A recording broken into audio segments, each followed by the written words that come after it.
Hello, everyone on the internet. Today is March 12, 2022, and I am joined with Michael here on Skype, and we are connected via the internet, and we are going to bring you the session, What Does the Bible Tell Us About Conspiracy? Session 17, and we are going to embark on the topic of documentation. Beware of the documentation. You know what this reminds me of, Michael, is the kind of pursuit we might have in our own spare time when we obtain some kind of new technology or something, and we need to read up and study how to use it and how to go about the process of our creative endeavors. But now think of this, apply this to our history and what we have been told by the media and how that has applied to our so-called political life. So welcome, Michael. Yeah, hello, Brett, once again. Hello, dear listeners. We are now into section 17, and we start fresh because I have so many scripts and so many things which I already did in German before, and so I thought it would be much easier when we not using the documents, but then we use the video I already did in German, and so we translate it into English, or we are using the English original content. So let's get it on. Let's get it done. Yeah, thanks for that, Michael, because that kind of speeds it up for you, which is good because, you know, we're all super busy over here trying to keep our jobs and, you know, yeah, it's been pretty hectic throughout the winter, I would imagine, as much for Michael as any of us out there. Mm-hmm. Yeah, and so that JFK is the key thing to understand that there is a conspiracy, which also includes high-ranking members of the so-called elite or of the government, or however you would like to call them.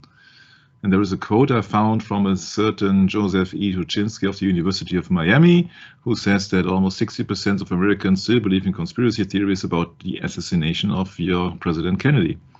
Quotation is, many conspiracy theories use the Kennedy assassination theories as evidence of other supposed conspiracies.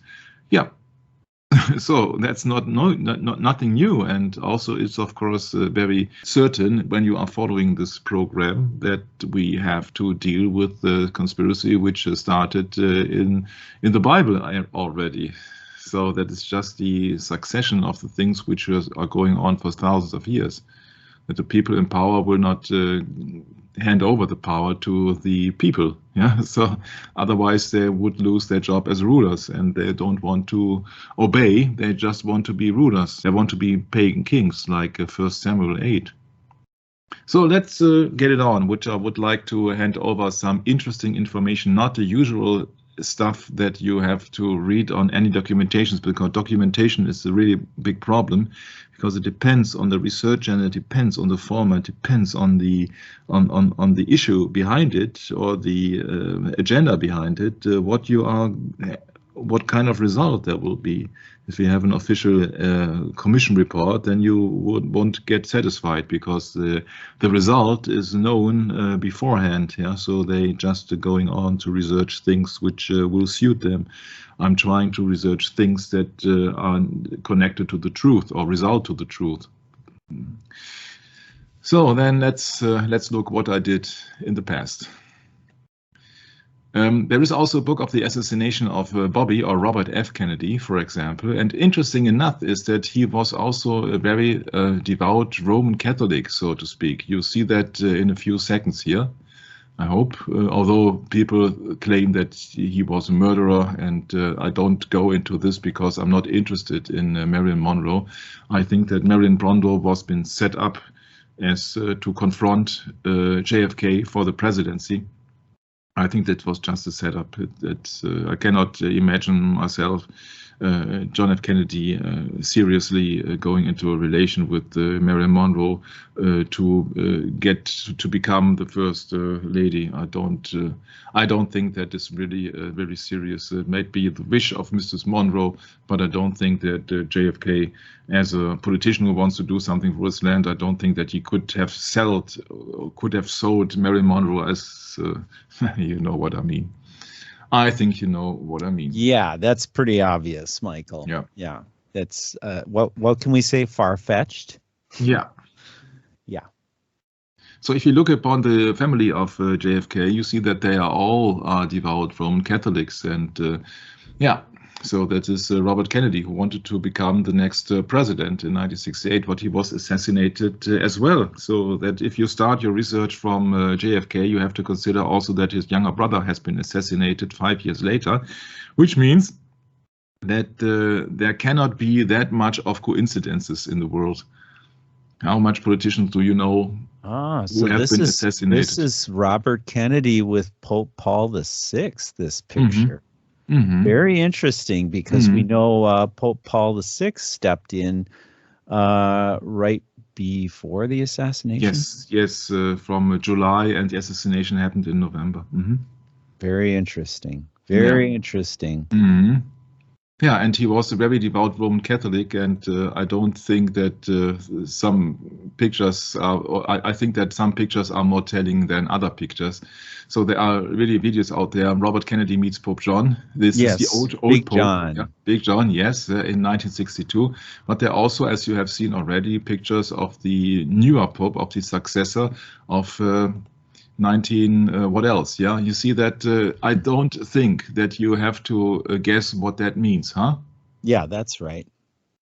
Total if that video is submission, authentic, if that video is authentic and is really valid, then you see that he's just much more bowing down in front of the clergy than JFK ever did, although he did not survive. Because if my line of research is correct, then he told a few of his fellows that as soon as he was American president, he would start the re-investigation of the death of his brother, JFK. And maybe, or highly likely, it's that what got him killed. Mm-hmm. Don't know, because you see that you cannot prove anything, but this is backed up by some sources. But you see that also some sources, of course, can also lie or can copy paste. Yeah? And so this is his wife also bowing down in front of the papacy, so to speak. Yeah, you see that is a difference between JFK and his younger brother. That's a difference, I'd say. Yeah, JFK did not bow down, yet he just nodded, and he was just, but not that harsh or that clear than his younger brother ever did. Yeah, and so that's a problem which got Kennedy also killed on that occasion in Dallas. If it would not happen there, it would have happened elsewhere, because JFK was a kind of a pop star. Yeah, and he loved it driving around, and you see them here with the ex-German Chancellor Konrad Adenauer, who's also a devout Roman Catholic, not in a Lincoln Continental, of course, but now in a Mercedes-Benz, so in a German car. And you see that behind Kennedy, the usual Secret Service, but also on that occasion here, you see no motorcade. No motorcycles behind him, and apparently no Secret Service man directly to cover the president. So there would have been numerous occasions to kill Kennedy while riding in an open vehicle. And that what got me concerned. I said, okay, that's the 1960s then. People were not that much concerned, but compare that with the good luck of Charles de Gaulle, who survived allegedly more than 30 assassinations. But JFK also only had one occasion, one assassination, and it succeeded. It is highly unlikely that JFK could have survived 30 attacks, and I don't think that it is just happening here randomly. Oh, that's interesting you bring that up, that number, because that reminds me of the Ides of March. I was reading about this not too long ago, And yeah, you can look that up and study it yourself. But when you're in political opposition to everyone in your rank, they can conspire to kill you. Mm-hmm. And that's what happened in ancient Rome. So what's the difference to today? There is no difference. Mm-hmm. There's no difference. Yeah, you see, he's got here protection now in the city. He's got protection by motor cops from Secret Service men running beside the vehicle, at least. But hey, these were the days, huh? These were the days. Yeah. So here they are in touch, so they could have prevented somebody from getting to the president, it seems, but it only seems, because Kennedy was, as I mentioned here, a big star in the 1960s because of his good looks, and maybe also because of his youth, so to speak. 43, 44, 45. He died at the age of 46. Yeah, I think the majority of our listeners are older than 46, but look at this.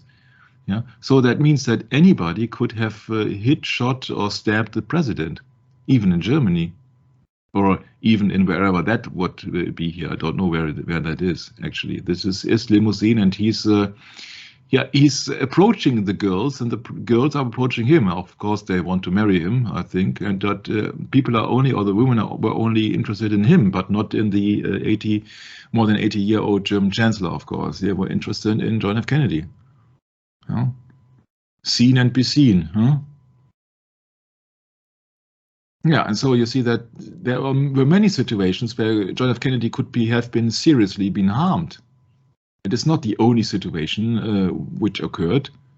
And although all these Secret Service men that were gathered around there, you see that they got their hands on Kennedy, and Kennedy said, "Oh, let the girls come to me," huh? I appreciate that because I want to be re-elected and I'm the president of the United States. And of course, he enjoyed that. Yeah, they just wanted to shake his hand. I don't know about marriage, but maybe they were just really appreciative of finally, a young man coming to office that really cares about people. How about that? Yeah. Yeah, of course. But you see, if you look about the pop stars of the 1960s, think of the Beatles. Yeah, how many people wanted, or many girls wanted to marry the Beatles? Yeah, I'd say there's quite a fair chance that people thought that, oh yeah, if I could once touch him. How about every single one? Yeah, yeah, he was an idol. Yeah, of course. Can you imagine Lyndon B. Johnson as an idol? No, it was Kennedy who has the charisma, the looks, the attitude. That's true. Yeah. Yeah, and so as you see, that is the occasion. Why did it happen in Dallas? It could have happened anywhere, everywhere. You can imagine. But it did happen there. That's the key thing. So there is a reason, and we will go extensively in that the reason why it did happen in Dallas and not happen in Hawaii or Berlin or wherever else. Many times he's speaking about something. He has relations to the Romans. He says that a city, since the times of the Roman, has a special meaning for the Western culture. So once again, he's mentioning the Romans. Yeah, and people, of course, in the 1960s, they were looking up to him, and they said, okay, yeah, he can protect Germany from the Eastern Bloc. Yeah, Germany, 1960s, were freshly departed, split up. Yeah, it was split up. The German part has been created in 1949. Kennedy came in 1963. And Germany was so-called reunited in 1990. So that was in the middle of the so-called Cold War. Yeah? And he's mentioning the Römerzeit here. That means the times of the Romans. Yeah, of course, because Cologne, yeah, is the colony. Yeah, Cologne means colony. This is a Roman colony. He's speaking a Roman colony. Yeah, sure he does. And he's not only writing his speech. People are writing his speech. There's a certain kind of writer who are writing his speeches. So he's just a puppet who was proclaiming to be the originator of that speech, which he isn't. Yeah, you see here JFK in the capital city of Western Germany. This is Bonn. Nobody knows Bonn, but it is quite nearby Cologne. Yeah, and once again, it's this interesting enough is that he spoke on the public place. What do you see? Not the amount of people, yeah, but the obelisk. Yeah? Very interesting when you later on will discover that there is much more to it than it meets the eye for the people. Yeah, and it has been it is a signal for a pagan religion to erect any pillars. It is not in the King James Bible in the Leviticus 26. I will read it because it's really small to read for bread. And it quotes, "Ye shall make you no idols nor graven image, neither rear you up a standing image, neither shall ye set up any image of stone in your land to bow down unto it, for I am the Lord your God." And so that's very good. Thanks, Michael. It reminds me of Exodus 20. Yeah, that too, of course. Of course, yeah. Yeah. As I see, is that 3 Mose? Is that Moses? Yeah, that's the third book of Moses. 1622 it is. I knew it is somewhere, but you see all these numbers, all these verses. Yeah, neither shalt thou set up any image with the Lord thy God hateth. And you can, of course, look it up in the eSword software, Deuteronomy 16. And you will see that any image on that translation actually means a pillar. So Deuteronomy.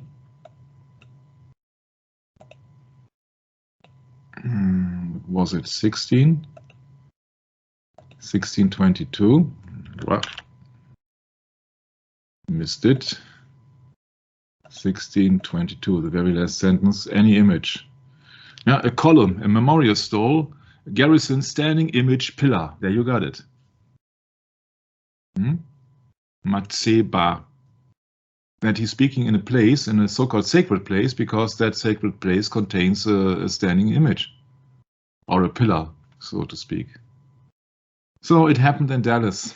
It happened in the United States. It happened during the presidential campaign for the second time to be elected president of the United States.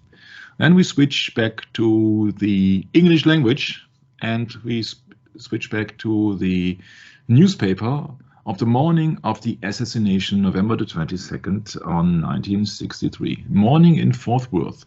A light rain was falling on Friday morning, November the 22nd, but a crowd of several thousand stood in the parking lot outside the Texas hotel where the Kennedys had spent the night, etc., etc., etc. So at the morning in Fort Worth, so that was the last station before Dallas, there was a light rain. But that's not the issue. It's just the introduction of the things to come. Yeah. So that is the newspaper, the Dallas Morning News, which we will stumble upon for several times now. This is, if it is authentic, that is a newspaper from the November 22nd, 1963. So in print at the day when the assassination took place. What do we learn here? We learn here that there is a storm of political controversy swirls around Kennedy on visit. And motorcade riots, Yarborough snubs LBJ, so that is also very interesting information here. But the thing is, though, that there is also some other hints on, even on the front page on that newspaper here, the Dallas Morning News. And of course, I don't know if JFK has read it, but he has signed a newspaper that, of course, has been said to be his last autograph. Yeah, so he signed a newspaper to somebody. I would love to know who that special somebody was. Of course, that was not a picture from Dallas, because in Dallas, Mrs. Kennedy has worn another guard wardrobe. Yeah, but you see here, there's a weather index. You see that? Weather today's index. And I have enlarged that very index here because I found that interesting enough to claim that we have to take a second look. Dallas and vicinity. Considerable cloudiness and turning cooler Friday with scattered thunder showers ending in the afternoon. High Friday in the lower 70s, low Saturday's morning in the upper 40s, Thursday high 74. Why did they drive a convertible, Brett? Because the sun was shining, huh? But the weather prediction, the weather forecast has been quite average for that day. Cloudiness turning cooler Friday with scattered thunder showers ending in the afternoon does not seem to be a weather for driving an open convertible. Or am I mistaken here?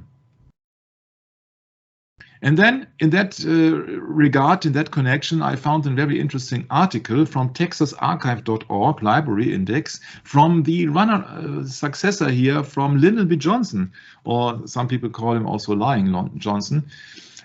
He has made some interesting remarks on the website weathermodificationhistory.com, because, of course, the assassination only could take place officially to be shot from far behind if, of course, the president has been riding without any protection, without any bubble top, without anything else on a sunny November day. Yeah. And Lyndon Johnson said here on May the 27th of 1962, so 1.5 years before the assassination took place, quote, "It lays the predicate and foundation for the development of a weather satellite that will permit man to determine the weather's cloud layer and ultimately to control the weather. He who controls the weather will control the world," unquote. That's LBJ on the day of the assassination? Not on the day of the assassination, but 1.5 years before, on May the 27th, 1962. Oh, okay. Wow. But, and there's a big but, you see that on the front page of the Dallas Morning News, then the weather forecast is not likely to be weather for driving an open-top convertible, with scattered thunder showers ending in the afternoon. Considerable cloudiness and turning cooler Friday. That does not look like, oh yeah, that seems cool. No. Yeah, but he says 18 months before he was claiming that he who controls the weather will control the world. If it had been raining, pouring, thunderstorms in Dallas at the time of the assassination could have not taken place because, of course, then they would have installed that bubble top. So I think in the first place it was absolutely necessary to do this assassination when it seemed reasonable to drive in an open car. I'm not saying that he can control the weather, but he's speaking about controlling the weather in 1962, when we know that there are documents, everyone who has followed our session Science is the New Religion of, I think it was 75 or so, Let's Talk About the Weather, that there is a document, if it is authentic, from the United States Air Force. It says controlling the weather by 2025. And now in 1962 already, when Kennedy was in reign and he was only, quote unquote, the vice president, he said that he who controls the weather will control the world. Who could that be? I found that really strange in thinking about these kind of predictions here. Yeah, 97. That means, in my humble opinion, dear audience and Brad, that means that he knows that there are people capable of controlling weather. Otherwise, he would not have said so. He's speaking of weather satellites, and he speaks of people who are daring to be keen on controlling the weather. That's what it actually is, and that is also the situation now in 2022. I don't think there are any coincidences that the weather is very strange most of the times, at least here in Germany at the moment. Yeah, so that is my find. Yeah. Strange quote that he would come up with to say something like that, but I think maybe that in itself is kind of an intrigue to get people on board with that program, Michael. I don't know. Yeah, but I would like to mention that, you see, that these are just politicians, these are just puppets, but they claim something. They don't write their speeches, they're just showing off. Mm-hmm. Yeah, right. But somebody wrote that speech and somebody was into controlling the weather. Otherwise, the powers to be, or the powers in place, they would not have allowed that Lyndon B. Johnson is pointing out this kind of stuff. So people were busy researching how to control the weather. That's my summation of it. Mm-hmm. At least. Sounds reasonable to me. Yeah. Oh, I don't know what he's doing here. I have prepared the video now, and yeah, I can show that to the audience. Okay.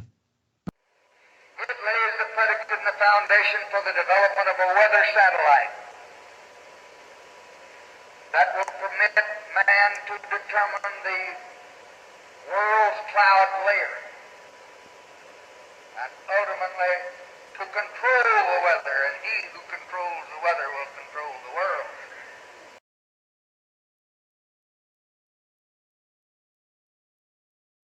He really said that. We have proof of a recording of 1962 that he even said that in the university. Yeah, so that's LBJ. Yeah, who could be so powerful to control the weather, and for what purpose? I don't know. Maybe you can come up with something. Yeah, that was Vice President Johnson at Southwest Texas State University. Yeah. You can look it up at Texas Archive or weathermodificationhistory.com. President Lyndon Johnson, weather warfare. Yeah, that's it. Yeah. You see that he's got the message to the Congress transmitting 6th annual report on weather modification, May 1965. That's when the Vietnam War was going on, huh? Yeah. And from the Winnipeg Tribune on 1966, we find the headline, LBJ says it's time to change the weather. So he not just only talked in front of his few students and just make you happy, and maybe we sometimes, you see, it's coming up on several occasions.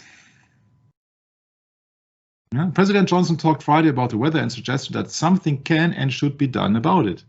Of course, it's only for the benefit of people to get a better harvest or so. Yeah, I have to believe that. And this paper is from 66, so that's quite a few years later after he made that statement. Yeah, then he made that statement as the official elected president of the United States. Mm-hmm.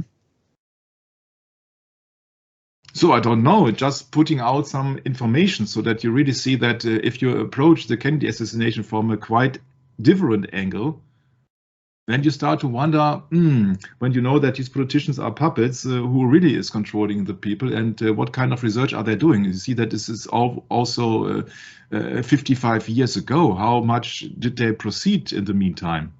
People talk about, of course, chemtrails and all the things, but you see that these are thinkings and these are quotations from 1966. Yeah, and you see there is a document here. Aerospace forces. In 2025, US aerospace forces can own the weather by capitalizing on emerging technologies and focusing development of those technologies to war-fighting applications. Such a capability offers the war-fighter tools to shape the battle space in ways never before possible. If it is authentic, once again, but you have it on several sources that really the powers in place or the powers to be, they want to control everything. Because he who controls the weather controls the world. He who controls the weather, for example, controls the food, the harvest, the distribution. Can you imagine a poor African country and rain, thunderstorm, or what else, earthquakes, or what else you can imagine, will ruin the entire harvest? Yeah, then you have thousands or millions of people starving, and government can shake their head and say, we cannot do anything about it. It's just happening. Yeah, force majeure. So this is a higher authority. It's no one's to blame. It is as it is. It's the nature and it's people that destroying the nature. Oh, you see that all the things going on.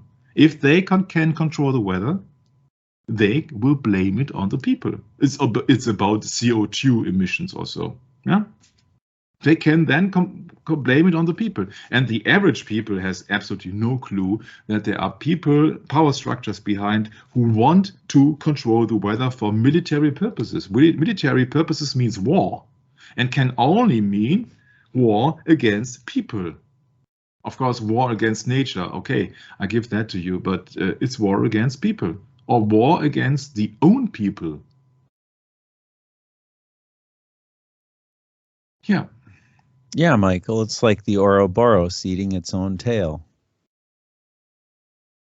Yeah, it is what people actually do not realize. They think war is against one other country, so country after country or against the country, but it can also mean government against the people. It's an asymmetrical war. So that's the thing that people have to really get aware of. There are people in power who have almost unlimited power. Oh, Michael, this just dawned on me. Can we go to the Bible to 2 Thessalonians chapter 2? All right. So so at the beginning it says, "Now I beseech you, brethren, by the coming of our Lord Jesus Christ, and by our gathering unto him, that ye be not soon shaken in mind or be troubled, neither by spirit, nor by word, nor by letter as from us, as the day of Christ is at hand. Let no man deceive you by any means.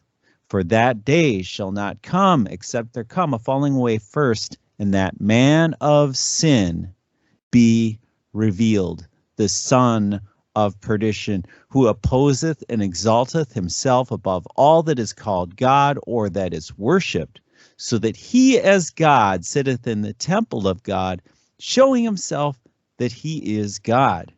Remember ye not that when I was with you, then when I was yet with you, I told you these things? And now ye know what withholdeth, that he might be revealed in his time.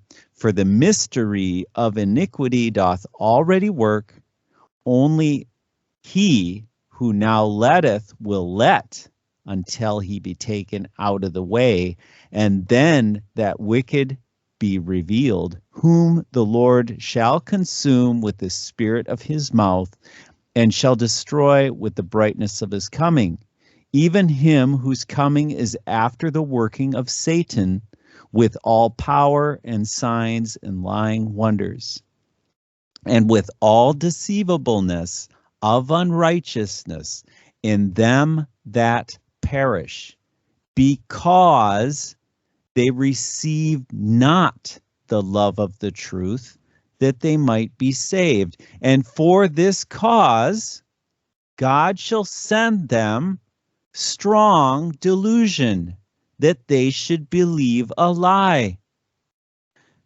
that they all might be damned who believe not the truth, but had pleasure in unrighteousness.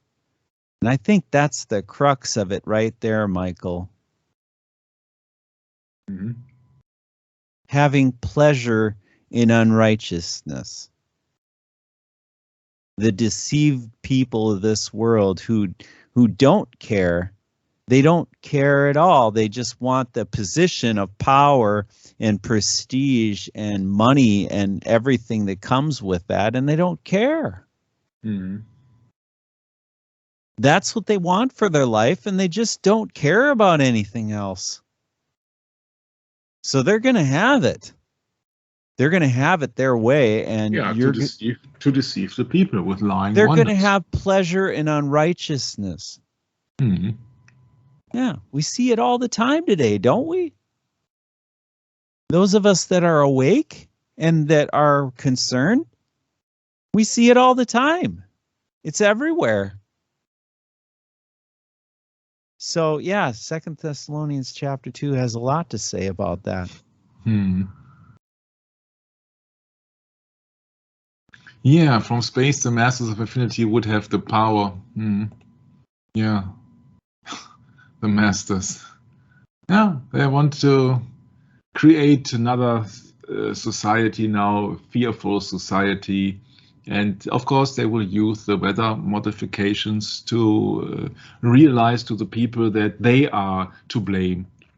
Yeah, because Greta Thunberg, for example, has been said to, by her mother, has been said that she can see carbon dioxide with the naked eye. Yeah. Yeah, of course. But she's just a child. What does she know? No, she's now grown up, and she's getting older, as we are also, as all of us are. But you see, they claim she can do that, and that's what is concerning her. She's just being used like a tool. Yeah, sure. But you see that people don't want that there is a new Jerusalem or a new heaven and new earth. They don't want to. They want to avoid it at any cost, of course, huh? That's what they came up with the Extinction Rebellion of Friday for Future 666. Friday or F happens to be the 6th letter of the alphabet. Yeah, that's always the same. But of course, people do not get it because they don't read the Bible. Yeah. So don't think ever that these two people are on different sides. They're on the same side. Yeah, destroying all the possessions. Yeah, with taxes on CO2, oil prices increase. It's a very recent thing now happening due to, of course, wars, and rumors of wars. Time to rebel. Yeah, who was the first rebel? It was Lucifer, huh? Yeah. That's what they're using the sigma sign. Sigma means 18, means 666, 3 times 6. FFF means Friday for future, means 3 times 6 means 666. It's always the same. But who am I to point that out? Because the majority of people actually have problems locating countries on a world map. I have seen so many videos that even high school students have absolutely no idea what's what. And that's really the problem. The people are mostly uneducated, and that happens on purpose. That happens on purpose. Well, yeah, Michael, because of our so-called fantastic Jesuit leadership. Yeah. So on the Friday, the 22nd of November, 1633, 330 years before the assassination took place, the Ark and the Dove began their journey to Maryland. So the Catholic invasion started on Friday, the 22nd of November. So that was a much fitting date for the assassination of Kennedy. And there are many more dates happening, things happening on the 22nd of November, has to do with the Knights Templars. I have not implemented that on that occasion here, but nevertheless, you see that 22nd of November is a very interesting key date. It's a very key date, yeah. And we have looked upon the Baker affair, and beware of documentations, Brett said, so fitting in the beginning of the session. JFK to 9/11, everything's a rich man's trick. There is an author called Francis Richard Connolly. He's written only one book, and he's made only one documentary, which was that very thing here. And he, of course, blames it on the Nazis. So that you see that it's all disinformation. Beware of any documentation. You have to do your own research. That's the key. Yeah. You don't have to believe anybody. You don't have to believe me. But the problem is that don't believe anybody. This is a very famous European historian called Dr. Daniele Ganser. Is coming from Switzerland, and of course he's blaming things that absolutely makes no sense. I really like that guy, but when it comes down to Kennedy, it's just a waste of time. He says for the thing of the assassination of Kennedy, there is just only one movie, which is absolutely untrue. There are many movies about the assassination, and there are many pictures as well. So he's absolutely not spot on. He did not do his research, although he's a paid historian. He's got his own institute, but he's not going to the nitty-gritty. A primary source for a quote attributed to William Casey has been mentioned here, quote unquote, "We'll know our disinformation program is complete when everything the American..." Sorry. That happens when you use your own video. "We know that our disinformation program is complete when everything the American public believes is false." That he says allegedly 1981 in a meeting for the newly elected President Reagan, who did that so-called conspired with the Pope. Yeah, Michael, it was a utterance that I forget now who was it? William Casey. Yeah, he said to, was it President Reagan? And this was someone's witness of that. So yeah, it's up to the individual if you want to believe that statement or not. But I'm telling you, Michael, it makes more sense to me now than it ever has, because like you said before, it really doesn't do any good if someone approaches these sessions without doing a little bit of their own research first and proving that we're on the right path. Mm-hmm. Because if you're listening to this session and you don't believe anything that what we say is true, then obviously you haven't done any research in regards to anything controversial in this agenda. And I think, dare we say, that 2 Thessalonians chapter 2 applies to this as well, because what is righteousness anyway? What is salvation? What are these things? This is a spiritual construct in a material world that we're dealing with. It's in opposition. It's like as if these two forces are in opposition. You have the love of the flesh and you have the love of the spirit. Which one do you choose? I think today, Michael, most choose the love of the flesh. Yeah, sure. It just seems that way. It seems obvious to me. They see themselves not as children of God, you see. It's sad, but that's what your actions, prove, and also your witness proves, and also your thoughts prove, and everything that comes out of your mouth prove. And that's why the Bible says that we're all going to have to account for every idle word. Do you understand what that means, dear listener? Every idle word. That's a heavy thing to contemplate.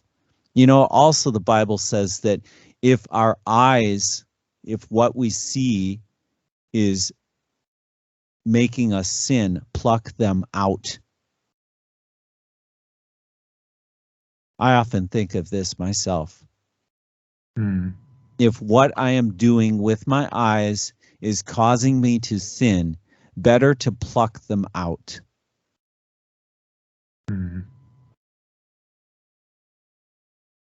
Yeah, the problem with documentations is you have a viewpoint of a certain individual. You don't know where he's got his information on. You don't know if he is honest to you. You don't know whom he's working for. I can tell you that he's been thinking about that the mastermind of the assassination would be Alan Dulles. What he doesn't tell you is that what kind of things led him to his belief, and also this is just opinion. This is not necessarily truth, of course. So we have to go back from any discussion, from any documentation. We have to do our own research. Yeah, won't do anybody for us. Won't do anybody for us. Yeah. So many things were happening on that occasion when Kennedy was been assassinated. 3 weeks before, on the 1st of November, the President Ngo Dien Diem in Vietnam has been killed. And we know that there is a connection to the United States CIA, of course. But that happened there. And the Warren Commission, of course, it's also official documentation. It's the same as the 9/11 omission report. You don't have to read that to understand that the government protects itself. Yeah, that's the problem with it. Yeah, and so that Alan Dulles was not only been terminated for his job of being the CIA president in 1961, but also he led that Warren Commission in 1963 and 64, actually, which is hilarious, by the way, because that is an enemy of Kennedy leading then the investigation of his of the man in power who has terminated his position on the CIA. It does not make any sense. Does not make any sense. Yeah, does not make any sense. So there was also Jim Garrison research. Yeah, and that's a problem with it. You see, you get word defects. You get word defects. Oh yeah, there is a body exchangement, and there is this and there's that, and we'll never get to the truth. We have to approach it from a different angle because people are much distracted nowadays. For example, here with the 3 apples who changed the world. First of all, it was been Adam and Eve in the Garden of Eden. Then it was Isaac Newton with the apple, which led to his theory of the gravity. And then it was Steve Jobs. Yeah, and let me tell you that there was no apple in the Garden of Eden to start with. It's hilarious, but people actually do not do research most of the times. That's what I find really strange. Yeah, if they would do research, they see that all the things are related to the Vatican. Yeah, the CIA has been founded by OSS members who both William Donovan and Reinhard Gehlen, as an SS general, both were sovereign military of Malta knights. So sworn their allegiance, of course, to the Pope or to the papacy in general. And so if you think about going into a documentation, you see that it depends on the researcher here, and there is absolutely no sufficient information about this Mr. Connolly who set up this 9/11 documentation. Yeah, he might be somebody from the government, you don't know. He might be CIA for himself. Yeah? So it is a highly high-class documentation here. It's not been a major setup like we do. So you don't know who's been influencing you. We do not know that. We do not know that. Yeah, and this splatter in the CIA into 1,000 pieces that has been attributed to JFK, but actually it came most likely from a Methodist sermon from 1819 from the Methodist magazines. Yeah, so attributing of quotes also is a very delicate thing. Yeah, and the British author John Buchanan used also the phrase in 1960 book Green Mantle said during the First World War. That is that very book. I will tear this sacred garment into 1,000 pieces and scatter them onto the wind. Yeah, so I don't know if JFK has read John Buchanan. I don't know. But that's the problem with it. You see that I'm not going for any quotation. I'm looking for the events. God said that we shall judge them by their fruits. So we have to look at the fruits. And as we have seen that all the evidence on the day of the assassination has been getting rid of by the FBI, for example, then we know them by their fruits. We know that they are not honest. Yeah. This Leon Panetta, for example, was CIA director, happens to be overseeing the operation that allegedly brought down Osama bin Laden in 2011.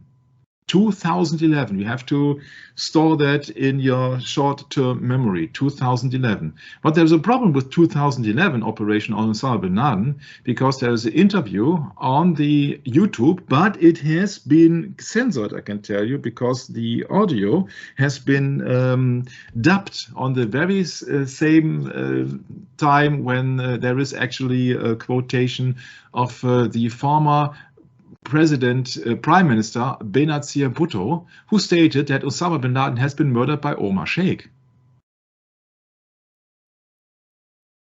The man who murdered Osama bin Laden. And if you look upon that YouTube video, you won't find it because you can barely hear that on that 5-minute, 13-second frame. And luckily, I found that very clip. I found that in another source. So that is that video here, Benazir Bhutto, Frost Over the World. Yeah, she's no average woman. She happened to be the Prime Minister of Pakistan. That is the country where Osama bin Laden allegedly has been found and killed. Yeah. So you have to really put it into the context. Yeah, everything that is the government setting up for you, oh, this is the solution here. Yeah, that must not necessarily be the truth. So you have to doubt that very highly likely. Yeah, because there is another video which I happened to got track of, because bin Laden, of course, was the much sought villain or on the day. And Mrs. Benazir Bhutto says bin Laden is dead. The problem is Benazir Bhutto himself or herself was being assassinated as well on the 27th of December 2007. And allegedly bin Laden was killed in 2011. So now you have to make up your mind whom to believe. Your official government claiming out that Leon Panetta was in charge as the CIA director in 2011, bringing down Osama bin Laden in Pakistan, or the former Prime Minister of Pakistan who said in an interview in 2007 or before 2007 that Omar Sheikh was the assassination guy, was the murderer of Osama bin Laden. And that is a very interesting find on the internet. You won't find that anymore in YouTube. You have to find that on several occasions, but it is very hard to find nowadays, and it will be much more harder. And he also had dealings with Omar Sheikh, the man who murdered Osama bin Laden. Now I know that having dealings with people.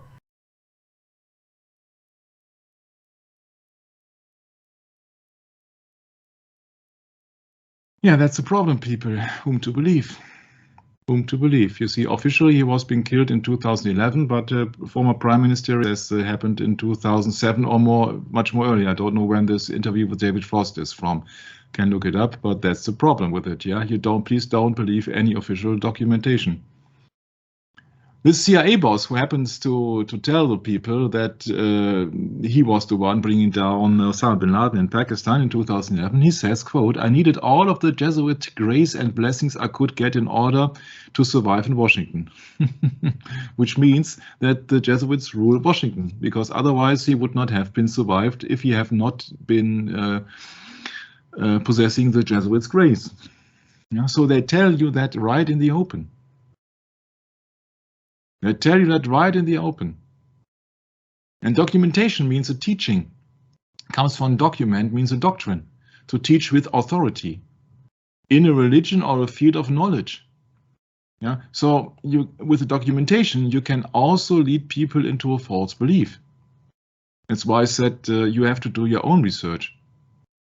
Yeah. When the king has been killed, yeah, there are many heavily powerful power structures behind it. It is not just the working of a lone nut. It wasn't the case at 9/11. It wasn't the case at the Kennedy assassination. There is much more behind Michael, they want you to believe that it was a lone nut, so then they can sell you the story and you buy it. They're trying to sell it to us all the time, every single time. Mm-hmm. Yeah, of course. You can apply that to 9/11 too. Yeah, sure. You can apply that to 9/11 too, but you see that this is just if people really do not see what symbolism leads up to, and I can't help it. Please compare that picture with the picture you know from LBJ when he's sitting or he's greeting the Pope in the White House. Yeah, you see that the people in the Vatican did not like JFK, obviously. He was just offered the small chair, huh? Therefore, without any election, LBJ went on to become the 36th president of the United States. Yeah, so beware of documentaries. Yeah, so the most powerful man in the world, yeah, was not John F. Kennedy, because if he would have been the most powerful man in the world, why did he go out in the open in an open convertible without any protection, huh? Ask yourself, can't be. Yeah, and they present you a lonely madman. They also presented you Osama bin Laden as a lonely madman with the help of some people from Afghanistan, Pakistan, but they had to do that. That was clear from the beginning. Yeah. So don't get into documentaries telling you how many riflemen and everybody knows absolutely everything. No, that's just our distraction. That's all distraction. The key is somewhere else, and we will go into that key. That was a ritual killing of the President Kennedy. It has nothing to do with the things coming up in the documentaries. Yeah, of people claim also Castro, the mafia, the mob, and what else? Yeah, people claim that, but it's absolutely untrue. This is just misinformation leading you astray. It's just misinformation. Of course, there are evil people everywhere, but there were evil people before Skull and Bones. There were evil people even before the Jesuits. Oh, long before. Before. Long before. And that's kind of where this all leads to, Michael, is that, sure, yeah, it's a Jesuit conspiracy, but the thing of it is, why was the Jesuit order created? Look at that. Study the origins of it. Then you know for sure. And it's just a continuation of this gigantic battle going on between, like we were trying to frame it earlier, the spiritual power and the temporal power. Mm-hmm.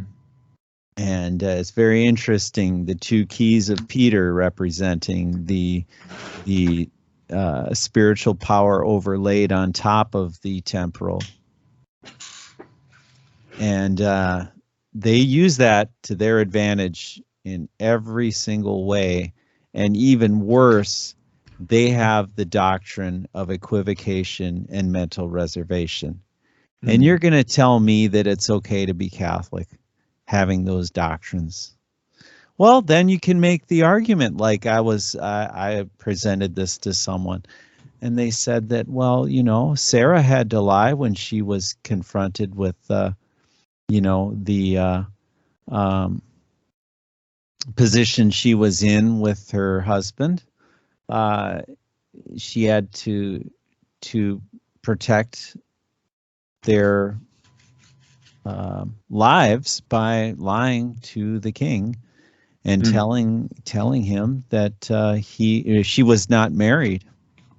Yeah. But yet that king was smart enough to observe that she was married, spiritually connected somehow, and knew that this was something wasn't right. And they actually escaped with their lives and their marriage, believe it or not. But that's the Bible. That's the witness of Scripture. That's not us. This construct that we live in today is based on a lot of false information, and we have to come to grips with a lot of lies, Michael, and that goes for every one of us, not just a few of us. That's all of us. And there's a lot of things that need to be set right. And if we don't hand those over to our Redeemer, then how is that going to be possible? Well, I'll tell you, it's not possible. It's not possible to be saved without knowing your Savior. It's really that simple. Yeah, it's also very simple that people in power who are serving a pagan government, of course, there are people who strive to power, anti-Christian people. And so that is no coincidence that LBJ also was deeply in touch with convicted murders, like here Malcolm Wallace. That's really something that officially it is known that Lyndon B. Johnson did the defending of this killer with the help of his lawyer, and is very much into the things, and also most likely hired him to get rid of some blokes he didn't like. Yeah, so that is politics. Yeah, it has nothing to do with the truth. Yeah, so it is all BS of the documentaries. He had a rifle. It looked like a high-powered rifle because it had a scope which looked in relation to the size of the rifle to be a big scope. This is absolutely BS. What does the size of the scope has to do with the power of the rifle? Nothing. And so I chose this. You have a big scope in it. Yeah, great. It does not mean that the man behind who's holding, even not mean that the man who's holding a rifle does shoot. Yeah, you only see a man with a rifle here. Yeah, and the size matters nothing. There are other things which matters. But documentations, get rid of documentations. Do your own research. Yeah, do your own research. Michael, there's a biblical term that applies. It's called vain deceit. Yeah, vain deceit. That it's all about vain deceit. It's all deceit. You see that? Oh, you have to believe this documentation. You have to believe that documentation. We are doing here real research. We are doing research, and we compare it to the Bible, as Brad mentioned it with the 2 Thessalonians chapter 2. Yeah, pleasure and unrighteousness, Michael. Yeah. What is that but vain deceit? Mm-hmm. Yeah, it's deception on all sides. Keeping sheeple busy. keeping the people busy, so I don't have the time to do real research or to don't get the facts. It's just only about the JFK is only about the few seconds of his assassination. That is what absolutely mesmerizes people. Oh yeah, I want to know who shot him. Now, sorry, I feel sorry for Mr. Kennedy and his entire family that the president has been slain. Huh? What about that? I'm not interested in a few seconds, although I will go into that. But I'm not interested in that because I think that the legacy of Kennedy is much more than these 20 seconds or 30 seconds on film. Nobody talks about these religious issues nowadays. Only the entire world only talks about this assassination. Yeah. Oh, it could be from the grassy knoll. Oh, it could be from behind. It could be this, could be that, could be etc. etc. Could be the storm Drua, etc. Ah, you see that it's all that people are interested in. It's the how. Yeah, not the who is interesting, but how and why. Yeah, and of course this documentation says, oh, it was merchants in a group of his Nazi friends. Yeah, no, it was LBJ who said to his mistress, Madeleine Brown, that, oh, tomorrow this son of B won't embarrass me again. Yeah? Of course it is about money, but it's also about indoctrination, because the Vietnam War started quite soon after John F. Kennedy has been assassinated. Make war, not love. You see, this is indoctrination. These are young boys. Indoctrination, they're doing something for their country and their parents will be proud of them. Yeah, what for? To kill other people? War, what to be proud of? Yeah, so it is correct that it has been stated in the memoirs of Madeleine Brown that LBJ said that quote, but that does not necessarily mean that LBJ did not put the trigger. He did not put the trigger.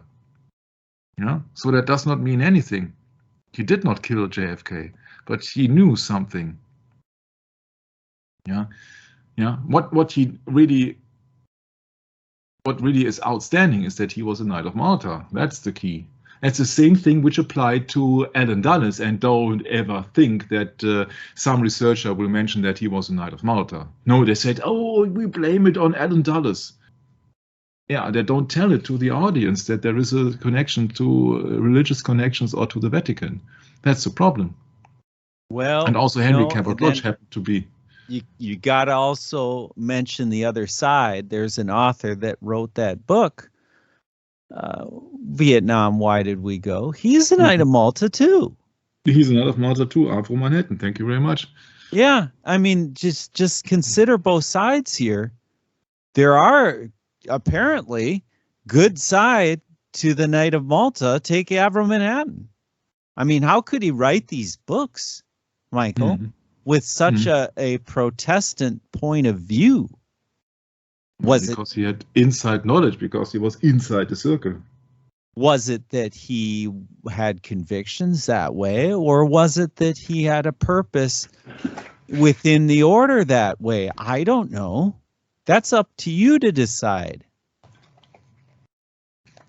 We don't make decisions around here for anyone else but our own. And that's why we get together, Michael, and do these sessions is just to break the ice. You know, this ice that surrounds us that has frozen the truth. The truth and the gospel can't move without some kind of fluidity, not without some kind of wrestling match here. You know, we wrestle not against the flesh and blood. We wrestle against the principalities, the powers, the spiritual wickedness in high places. And how high can you get? Well, in the realm of politics, apparently you can only get to the office of the presidency, the office of the parliaments in Europe, the different offices of all the nations. But what does the Bible say about the nations? It has a lot to say about the nations, and especially when you consider way back what happened to our nation of Israel and how they deceived all of us with their tradition. all the way back then, all the way to today. You know, that's what we got to grasp. Each and every one of us listening, we all have to understand this has been going on for a very long time. We have not been informed what the real truth is. You have to seek that out for yourself. Just as Michael said earlier, do your own research. Just use us as an example. That's it. Right, Michael? We're nothing fancy. No, but we have common sense, and that I think that sets us apart, that we speak out the truth, and many people have fear about speaking the truth. But what is that lie for anyway? Mm-hmm. That's Yeah, right. see, everything points to religion when it comes down to the JFK assassination. That a few days before even that Mr. Lyndon B. Johnson received his John Carroll Award. Yeah. Sorry, guys, he's not a Protestant president. He's not. That's the problem, that people do not go into religion, but because many people, or the majority of people, are no religious people, so they don't see the obvious things. Well, rather, they don't even go into the Catholic Church at all because, well, I'm not Catholic. What do I have to know about that? Mm-hmm. Yeah, well, that's a good question. Well, I would counter that by saying just look at how slick these Jesuits are, man. They just get away with everything. Yeah, are you going to just be okay with that? You're going to just sit around and lollygag about, you know, the football game or whatever and just ignore it all? Fine. Well, then you get what you deserve then. Michael and I think otherwise. Yeah, think of the so-called coincidences here. 6 weeks before the assassination, he received the John Carroll Award from Georgetown University. Sorry, guys. Yeah, that it's says obvious. everything, Michael. That says everything about his involvement in the hierarchy of the Catholic Church. Yeah. And not He's only very that. involved. Very involved. Absolutely, yeah, sure. He was knighted in 1961 and then received the John Carroll Award from Georgetown University 6 weeks before the assassination took place. And he was giving much federal funds to the Catholic Church, what is something that John F. Kennedy would have never done. He had a big issue with Cardinal Spellman. I think it was 3 days or so before his inauguration, that he didn't want to go any federal funds into the Catholic Church. But Lyndon B. Johnson did otherwise, of course, because he was the Catholic candidate. He was the Catholic candidate for the Democratic Party, it seems. Yeah. James Rowley, the head of the United States Secret Service when United States President John F. Kennedy was murdered, had a Jesuit priest as his brother. You see that all these things are popping up here if you have the appropriate information about it. So that it's no coincidence why that happened.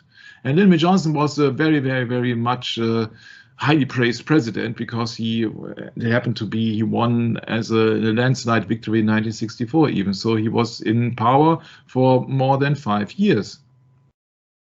1964. And I will tell you soon why he did win on that landslide victory.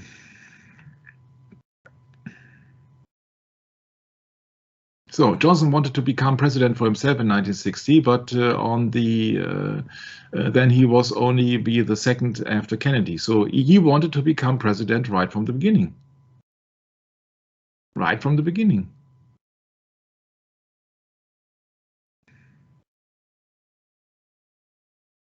Yeah, and what killed him, people say also the same as we said, is his infamous speech on the separation of church and state, which we have gotten into in the session 9, the JFK speech on religion. That's I would also back that up.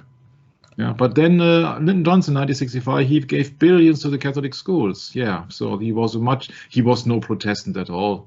He never was a Protestant. He did not care. He only was having a good time as a president. You see, please compare that picture to the picture of JFK we have shown you today and right before when he was in Rome. But now the president is welcoming the Pope to America, this thing that John F. Kennedy never did. Yeah, he was talking to the president on 8th of November 1965. This is just measly 2 years after the assassination of Kennedy, which means that then there was absolutely no problem to invite a Pope into the United States, a former Protestant country, so to speak. Yeah. Now, please compare that here with that picture. Yeah. What do you think that is the better Catholic president? Huh? Lyndon B. Johnson or John F. Kennedy? What do you think? Yeah, and you're absolutely spot on, of course. Absolutely spot on. Spot on. Yeah? That's the problem. The Vatican was the problem of John F. Kennedy, not the CIA. In the long run. Yeah? But the problem is that the family of Kennedy, they all were devout Roman Catholics. You see that he even visited the Pope when he was only senator. But of course, and now you have to think about the former sessions. John F. Kennedy knew since 1945 that he was going to become the candidate for the presidency because his younger brother was being killed in duty or in a secret mission during the Second World War. So also the member family of Kennedy knew that he had to become the president of the United States. And that means also that 15 years long from 15 years from 1945 to 1960 when he was finally elected president, also the Vatican knew that the oldest son of Joseph Kennedy would run for president. Huh? Think of that this way. So that means that these people actually, they knew the things would turn out this or that way 15 years ago. They know who will run for the presidency because it was quite obvious. It was so obvious. Yeah, but then that plan was shattered when the eldest son was killed in war, right? Or in some kind of but then it was absolutely obvious who was going to be his replacement, and that was John F. Correct. So that's a big deal. But still, that's kind of a monkey wrench within itself because the man that was being groomed for the presidency died. Yeah. So. Yeah. It's very interesting how these things are fitting into place. And, you have, well, let's see, who else was a devout Catholic in history who stood up against the powers that be and actually did quite a significant job to, can we say, create quite a bit of troubles for the hierarchy? Well, I think we can say Martin Luther. He was a very devout Catholic who held a lot of beliefs and stuck with them his whole life. And, when he got to the end of his life, I think he died relatively young, didn't he? Didn't Martin Luther die relatively young, Michael? Yeah, sort of. He was not that old. I think he was 50 plus or so. Yeah, was he in his 60s even? I don't know. But I'm not quite sure. I have to look it up. But I think he was 50 plus somewhere. If you consider 63 also, 63. Yeah, 63. See, he didn't die in his 70s. It was in his 60s. But, he did do some incredible work at the end of his life, if you ask me. And he really didn't fully understand what he was coming out of.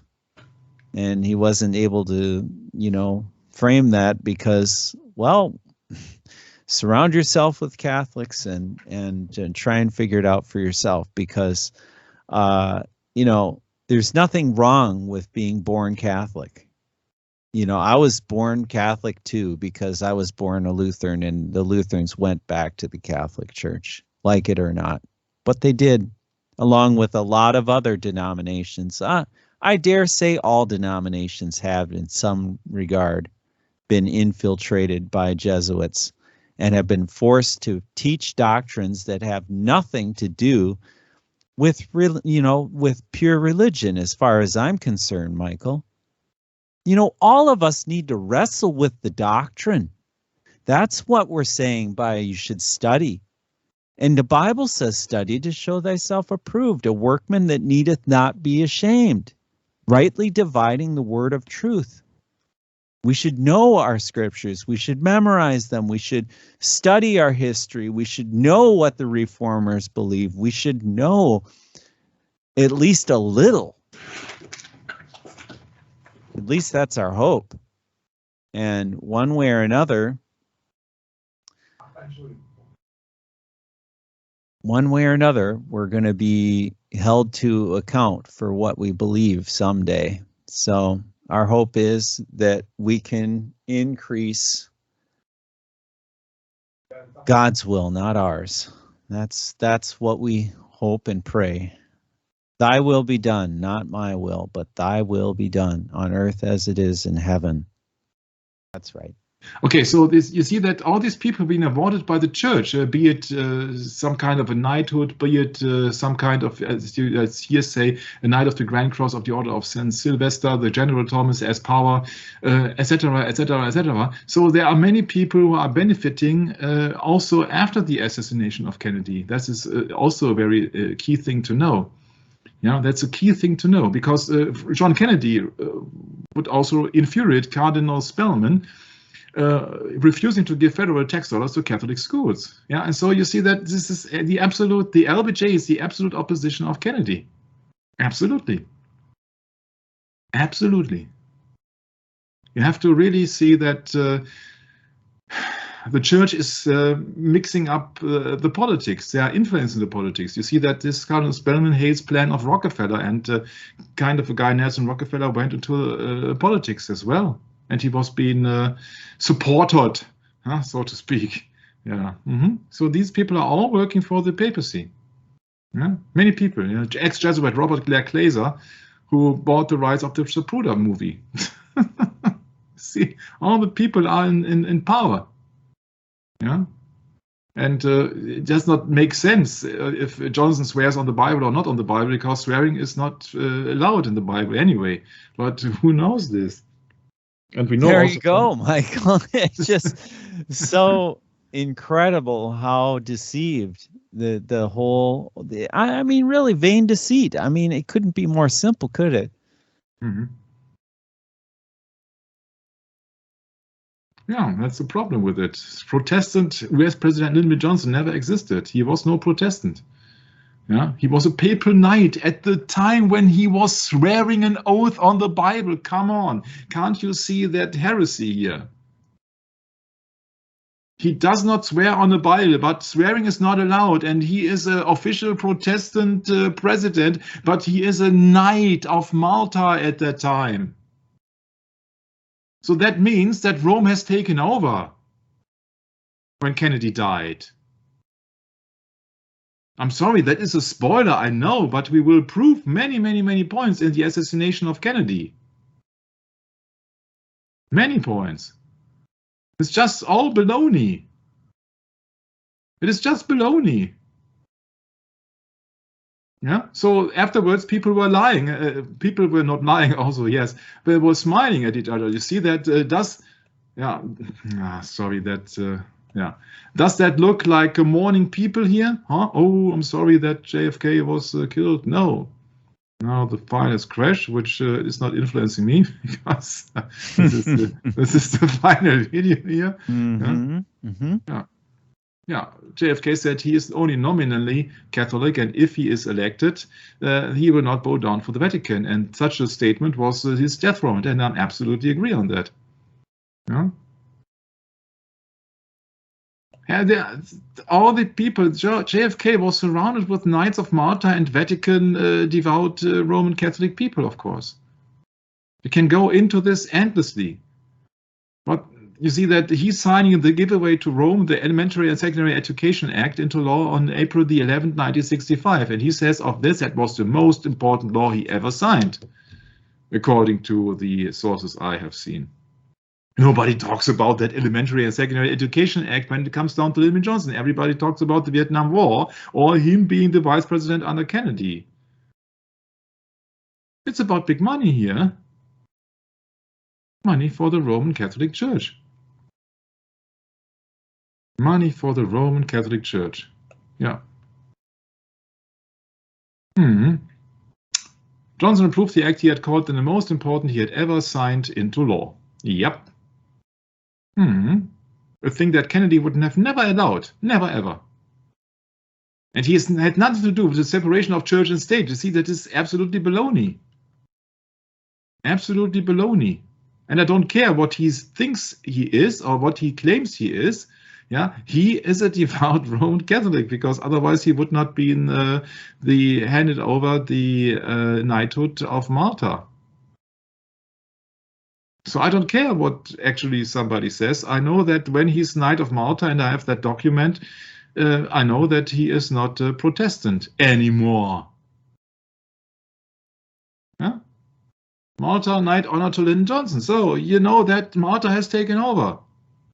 Or Rome has taken over, because Malta is not Malta anymore. Malta, the sovereign knights of Malta, has been located now and a home base now in the Vatican. It's not in Malta anymore. That's correct, Michael. Not in Malta anymore. That was a long time ago. Long time ago, yeah. A very long time ago. Yeah, so when one Knight of Malta, Andrew Manhattan, talks about another Knights of Malta, they know what they're talking about. Yeah, you can imagine yourself where he got his sources from. Can you? He's on the inside, yes. Yeah.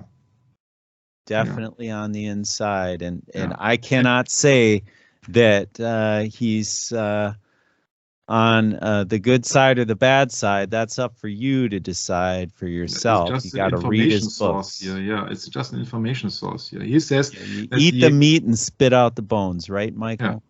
He says in the page 178 of the Derry book, he says the most impressive of such Roman Catholic units are those in the education and medical fields. Yeah, think about the medical fields in 2022, huh? Here, the Catholic Church has become truly not a nation within the nation, but a religious financial empire within the United States Federation. Her educational machine is operated from kindergarten to graduate universities via all the intermediary stages. Her medical machinery from the humblest clinics to the most up-to-date efficient hospitals and research facilities and science, so-called. Oh, Michael, we ought to go through this ultramontane article together. You would be blown away what it says about science. Yeah. Yes, you would. Yeah. That's the key. That's the key, to include the religion in the case of JFK, and then in the case of any politician. By the way, I'll just give a spoiler, if you don't mind, Michael, that there is an article in the 11th edition of the Encyclopedia Britannica on ultramontanism. Look it up and study it for yourself. It is truly amazing. I'm going to be doing a video soon. I don't care if I do it solo or if Michael or anyone else wants to join me. It is fascinating.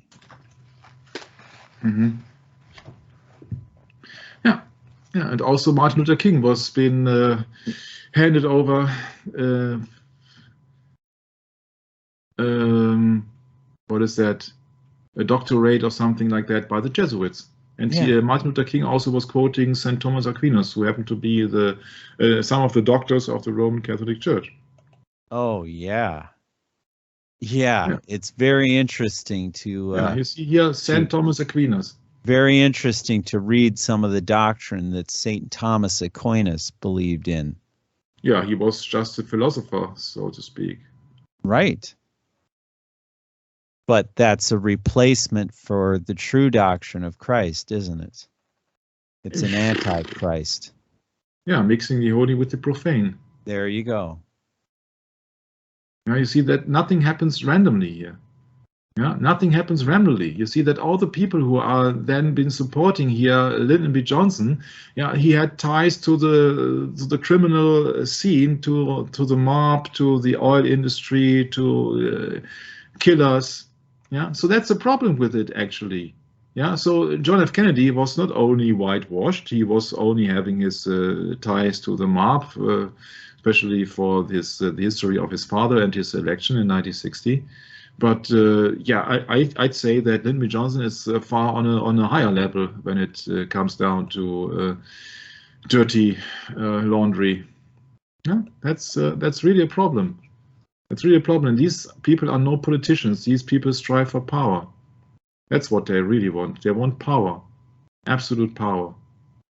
Yeah. So don't let them fool you into believing that these documentaries show any proof, because all these documentaries avoid at any cost putting the finger into the religious ties of all the politicians and all the happenings surrounding the November 22nd assassination in Kennedy. Yeah. The only thing is that it is true that John F. Kennedy, as the President of the United States, can be seen as one of the kings of the earth, because he's the highest official in the United States at that time. So I'd say he's quite a king, or he was quite a king. Yeah. So that's it for beware of documentations, because all the documentations I've seen so far, can only speak for myself, are not putting the finger to the religious ties and the religious backgrounds of John F. Kennedy and all the things which have led to his assassination. And that's what we will focus on the next episodes, which I would like to invite you to. So thank you very much bearing with me. Once again, please read your Bible, Maranatha, handing it over to my beloved brother Brett to close it down. Thank you, Michael. Yeah, you know, it's interesting you mentioned that JFK being a kind of king, and he was, in the sense that when he died, so did a great number of our ideals as well, because we had lost this. I mean, of course, we're kind of set up that way. You know, just take, for example, what happened to the nation of Israel. You know, God will test us with these types of instances and see if we're worthy or not, if we can really hold our ground. How about, let's look at the book of Job. Study that sometime, read it, and kind of wrap your brain around how this world is handed over to the powers of darkness, and they will try you. And if you allow that darkness to get into your members, then you're in big trouble.